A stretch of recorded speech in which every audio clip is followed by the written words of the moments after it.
Bismillahirrahmanirrahim. Kita masih lagi menerangkan, berbincang tentang pemanasan dan penyejukan naftalina daripada eksperimen yang dibuat. Ada soalan nombor 3 ni pada muka surat 27 buku teks. Dia tanya mengapakah suhu menjadi malar semasa peleburan dan pembekuan naftalina. Okey, daripada video yang lepas pun kita dah nampak graf yang saya lukis daripada data eksperimen anak murid saya tu. Kita dapat graf pemanasan macam ni. Okey, kalau kita lukiskan yang penyejukan pun dapat macam ni. Okey. So, soalan ini sebenarnya bertanya tentang kenapa ada bahagian yang malar. So, kalau perasan dekat sini malar, kat sini malar. Whether dia pemanasan ke penyejukan mesti ada yang malar. Okey, penerangan itu telah dibuat dalam buku teks pada muka surat 28. Okey, so kita fokus kepada muka surat 28 ini. Okay. So kalau ingat masa pemanasan kita punya suhu, kita start masa kosong tu pada suhu 60 darjah Celsius. Okay. Dan kita berakhir pada suhu 90 darjah Celsius. Okay. Apa yang berlaku? Bila tengok data pun kan, suhu akan naik sampai satu ketika suhu tu menjadi malar. Kat sini kalau data anak murid saya ini adalah 80. Okay. Kemudian dia naik semula.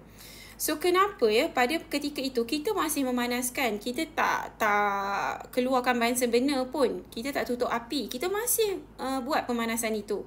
Okey, tapi kenapa tiada peningkatan suhu di situ? Okay, penerangannya ada dalam buku teks yang memang diguna pakai untuk soalan SPM. Okey. So dekat sini tenaga haba yang diserap digunakan untuk mengatasi daya tarikan antara zarah sehingga pepejar bertukar menjadi cecair.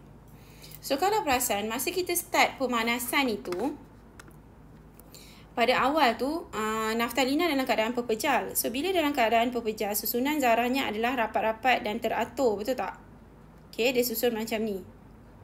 Alright? Okay, so bila kita panaskan, okay, tenaga kinetik setiap zarah ini akan lebih tinggi lah. Okay, so bila lebih tinggi, apa yang dia perlu buat? Untuk nak jadi cecair tu, dia kena lepaskan. Let's say, kalau saya nak cakap in a term yang supaya you understand. Zarah A, let's say kita label ini A, ini B, ini C kan? D and E and seterusnya lah. So, nak jadi cecair tu, they have to get away from each other. So, pada ketika itu, walaupun kita masih lagi lakukan pemanasan, tetapi pada ketika itu, haba itu digunakan untuk mengatasi daya tarikan antara A dengan B dengan C ni. They want to get away from each other. Supaya pepejar ni boleh bertukar menjadi cecair. So, di sini jugalah berlakunya proses peleburan itu. Sebab itu, mata kita akan nampak pada ketika ini ada keadaan pepejar, ada juga keadaan cecair. Once they have passed that stage, dia akan naik balik suhunya. Okay, naik balik suhunya pada ketika ini dah jadi kesemuanya cecair. Okay, itu sebabnya semasa pemanasan ada satu ketika tiada peningkatan suhu. Buat apa masa tu? Haba buat apa pada masa tu?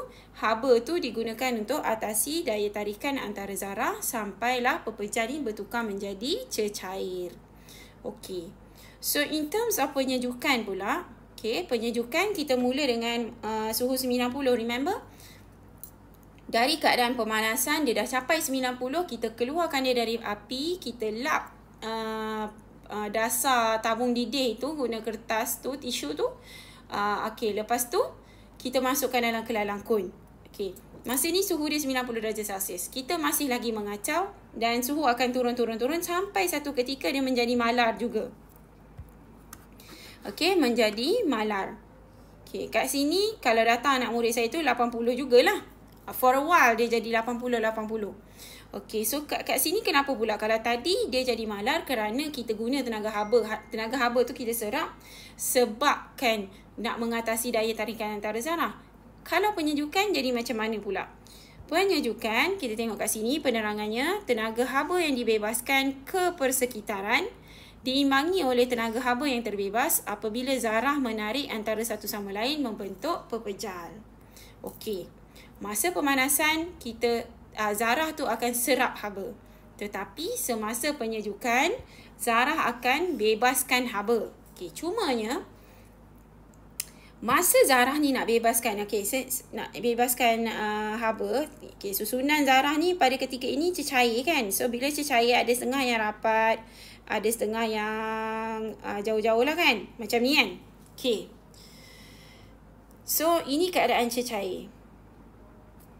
Okay. So kita duk kacau, haba akan dibebaskan. So bila haba dibebaskan, katalah amount of haba yang dibebaskan tu 50 kilojoule. Katalah haba yang dibebaskan tu adalah 50 kilojoule. Okay, dibebaskan haba.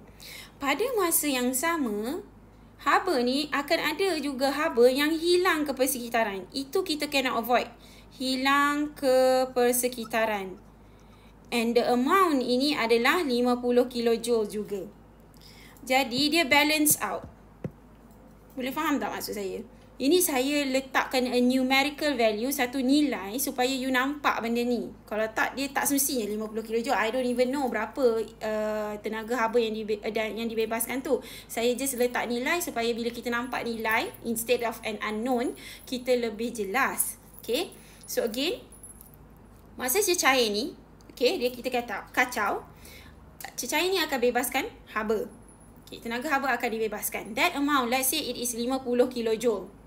Okay, katalah nilainya adalah 50 kilojoule. Okay, the same amount jugalah haba hilang ke persekitaran. So dia balance out, telah diimbangi. So sebab tu istilah yang dia sebut, penerangan yang dia sebut kat sini adalah tenaga haba yang dibebaskan ke persekitaran. Okay, tenaga haba yang hilang ke persekitaran, yang dibebaskan ke persekitaran, amount dia tu sama dengan tenaga haba yang dibebaskan semasa zarah ni dia nak tarik each other. Tadi dia nak get away from each other kan. Now dia nak get together balik. Can you understand? Dia nak come back together. Okay? Dia nak patah balik to each other. So dia nak rapat balik together. So that amount is 50 kilojoules. Yang hilang ke persekitaran pun 50 kilojoules. So kita tak nampak perubahan suhu tu. Alright, tapi masih berlaku tenaga haba dibebaskan sepanjang eksperimen ini. So, kita kacau kan? Okay, itulah penerangannya. And soalan ini kerap keluar untuk SPM. Kenapa berlakunya this constant situation ni, keadaan mala ni? Okay, keadaan mala ni kenapa berlaku? Okay, so benda ni kena understand. Dia bukan hafal. Haba yang dibebaskan ke persekitaran diimbangi oleh haba yang terbebas apabila zarah menarik antara satu sama lain.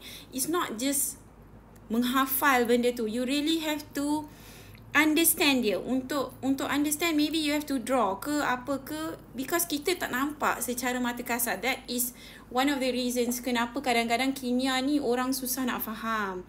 Sometimes it takes imagination. Okay, semoga dipermudahkan untuk semua yang berusaha. Sekian, terima kasih.